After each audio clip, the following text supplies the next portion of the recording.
तो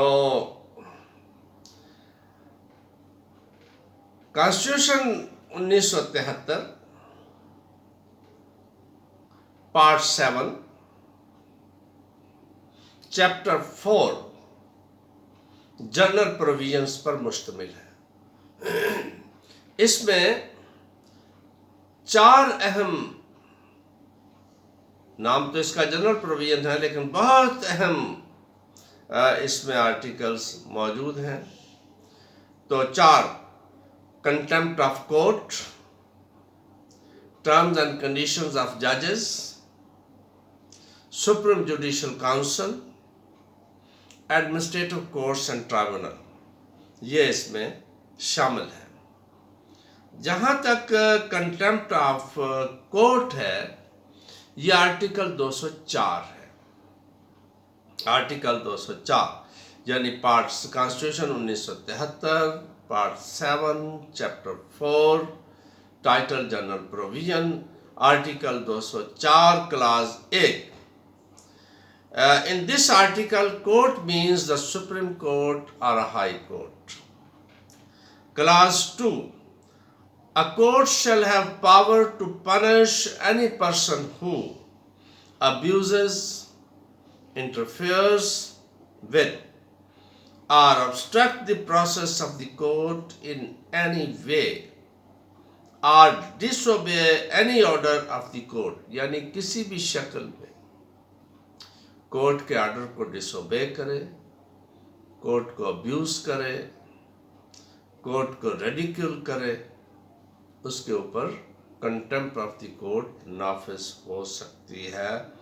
ये article 204 class 2 सब क्लास ए है।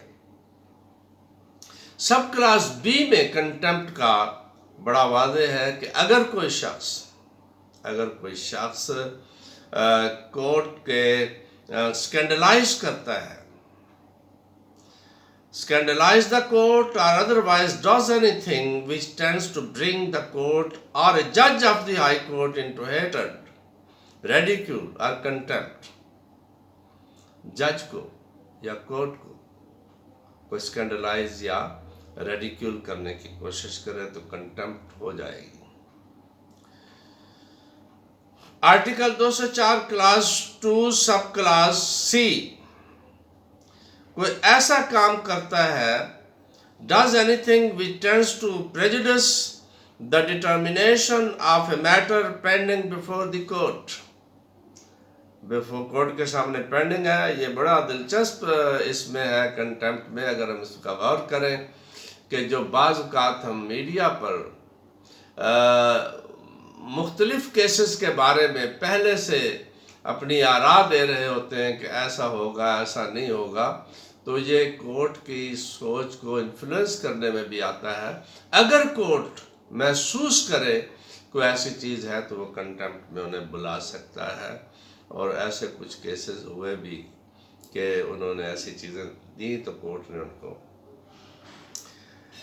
क्लास सब क्लास आर्टिकल 204 सी 2 क्लास 2 सब class D, does any other thing which by law constitutes contempt of the court, कोई ऐसा काम भी करता है। लेकिन 204 क्लास 3 जो है वो बड़ी दिलचस्प और बड़ी अहम है। इसमें यह बयान कर दिया गया है कि ये तमाम पावर का इस्तेमाल है वो सब्जेक्ट टू द लॉ होगा। तो कोर्ट कंटेम्प्ट ऑफ कोर्ट के बाद जो दूसरा अहम चीज़ हम जनरल प्रोविजन में देखते हैं वो है जुडिशियल काउंसिल।